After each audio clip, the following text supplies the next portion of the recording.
एक सवाल सर, एक तरफ मुख्यमंत्री साहब बिल का समर्थन कर रहे हैं या कुछ नहीं बोल रहे हैं, चुपचाप है, दूसरी तरफ वो इफ्तार दावत है, इसमें क्या कहेंगे? इफ्तार दावत तो भाजपा के लोग भी करते हैं।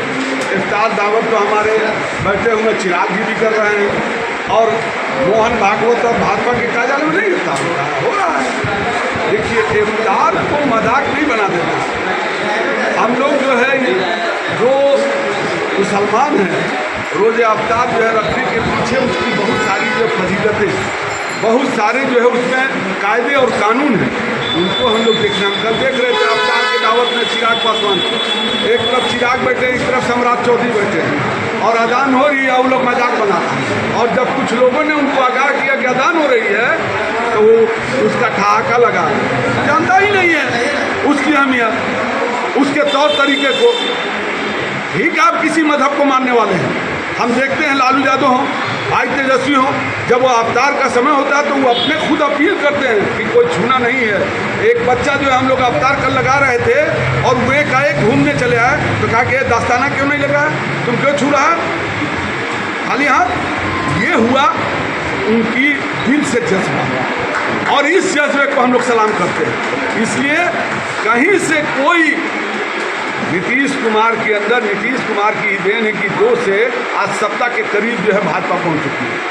आज जो जमहूरियत को कुचलने वाले लोग हैं, जो इंसानियत को कुचलने वाले लोग हैं, किसी माँ बहन की इज्जत आबरू को लूटने वाले लोग हैं, जो बुलडोजर से घरों को ध्वस्त करने वाले लोग हैं, मासूम बच्चों को रौंदने वाले लोग हैं, उनके साथ आज जो है योगी जो जिस तरह से नंगा नाचना चाह रहे हैं, उनकी सरकार को, नरेंद्र मोदी को कोई खड़ा करने वाला आदमी का नाम है तो नीतीश कुमार और चंद्रबाबू नायडू है। आज सत्ता को जो है अगर अपनी जो है दरवाजे जो खींच ले तो वो जो है चकनाचूर होकर गिर जाएंगे। इसलिए जो जमहूरियत को नहीं बचा सका उसको कैसे हम सेकुलरिज्म माने, कैसे इंसानियत का जो है माने अलमदार माने, कैसे हमदर्द माने। इसलिए वो सबसे बड़े रिस्पॉन्सिबल है सरकार को चलाने वाले। और यही वजह है कि पूरा मुसलमान, पूरे दुनिया के मुसलमान की टकटकी लगा के देख रहा है कि नीतीश कुमार क्या कर रहे हैं, चंद्रबाबू नायडू क्या कर रहे हैं। आप मुसलमान के नाम पर सिर्फ जो है वोट लीजिएगा, कहते हैं उनका ललन सिंह कहता है कि हम वोट दें, मुसलमान वोट नहीं देता। उनका जो है अररिया का सांसद कहता है मुसलमान वोट नहीं देता, तो फिर जो है मुसलमान वोट नहीं दिया था आपका एमएलए कैसे जीत के चला है? आप इस तरह की बात वोट भी लेते हैं और लोगों को जलील भी करते हैं। हमको तो लगता है कि जदयू के जितने अपने भाई हैं मिल्लत के, उनको तो इमीडिएट वहाँ से इस्तीफा देके और कहीं जो है दूसरा रास्ता अख्तियार करना चाहिए। लेकिन वो कहते हैं हमारे नेता नीतीश कुमार हैं, हम किसी भी मजहबी पार्टियों को नहीं मानते हैं। हम अल्लाह के रसूल के मानने वाले लोग हैं। हम अपने रसूल को, अपनी इबादतगाह को अपनी तंजीम से बड़ा नेता समझने लगे तो अब अल्लाह ही मालूम। सवाल है सर कि कल जो इफ्तार पार्टी थी मुख्यमंत्री की, वहाँ पर बहुत सारे मुस्लिम पहुँचे थे। मैंने जब सवाल किया तो उन्होंने कहा कि आरजेडी तो इस बात को मुद्दा बना रही है, आरजेडी इस बात को मुद्दा बना रही है, ऐसा कुछ नहीं है, नीतीश कुमार हमारे साथ है। नीतीश कुमार के बारे में हमको बहुत तनकीद करने की ज़रूरत नहीं है। नीतीश कुमार तो उनका जो आईना है, जो उनका चेहरा है, आपने देखा होगा, चाहे 3 तलाक का मामला हो, चाहे एनआरसी सीए का मामला हो, चाहे जो है महिला जो है बिल का मामला हो, तमाम जो भी आपके साथ मामले में जो बिल लाए गए आपके मुखालफत की, उसमें उन्होंने समर्थन करने का काम किया। और ये जो बिल अमेंडमेंट बिल है, ये तो पूरी इंसानियत को जो है तब तबाह करने की एक जो साजिश है। हमारे इदारे हैं, हमारी मस्जिदें हैं, हमारे मदरसे हैं, तमाम जगह पर कहीं ना कहीं उसको डिमोलिश और उसको कब्जा करने की जो साजिश है, जो इनके 3 तोते बैठे हुए अंबानी अडानी जो है, उन तमाम लोगों के जरिए जो इन चीज़ों को जो हासिल करने का रास्ता बनाया जा रहा है, उसका रास्ता साफ किया जा रहा है। इसलिए हम लोग ऐसे बिल के खिलाफ मुखालफत कर रहे हैं और वो समर्थन में खड़े हैं। तो आप ऐसे इसको क्या मानेंगे?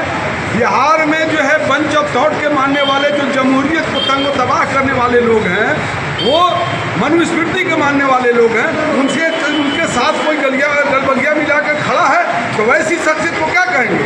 वो कहीं ना कहीं इंसानियत के दुश्मन है, उनका चेहरा दागदार है।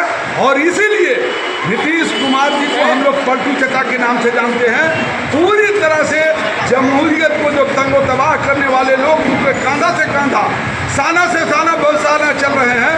इसका मतलब है कि वो कहीं ना कहीं जमहूरियत को कुचलने वाले लोगों के साथ खड़े हैं, और हमारे नेता हमेशा जमहूरियत और सेकुलरिज्म के साथ मजबूती से खड़े रहे हैं।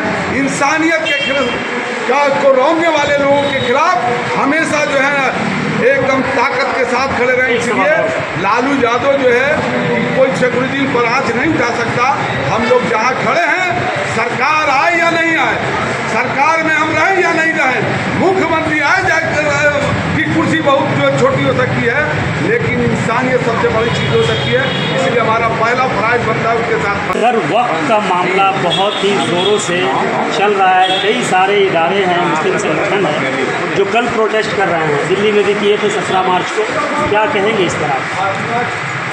ये काला कानून है और वक्फ बिल अमेंडमेंट बिल जो लाया जा रहा है पूरी तरह से मिल्लत के इंसानियत में जो यकीन रखने वाले लोग हैं उनकी मुखालफत का एक जरिया है, और इसलिए इसकी हम पुरजोर तरीके से मुखालफत करते हैं। और यही नहीं, हम ही नहीं मुखालफत करते, हम राष्ट्रीय जनता दल के प्रदेश अभियति कमेटी के सदर होने के नाते पूरी इंसानियत में जो यकीन रखने वाले हैं, अपने ऑर्गेनाइजेशन के तमाम पूरे ज़िले के अध्यक्षों को, पूरे बिहार के पदाधिकारियों को, अपने तमाम एमएलए को हम लोग अपने दल बल के साथ कल इंशाअल्लाह रहमान 10 बजे अपने पार्टी दफ्तर से पुरजोर तरीके से उस धरने में भी शामिल होंगे प्रोटेस्ट के, जो तमाम तंजीमों ने अपील कर रखा है। क्या तेजस्वी यादव या फिर लालू यादव भी वहाँ जाएंगे?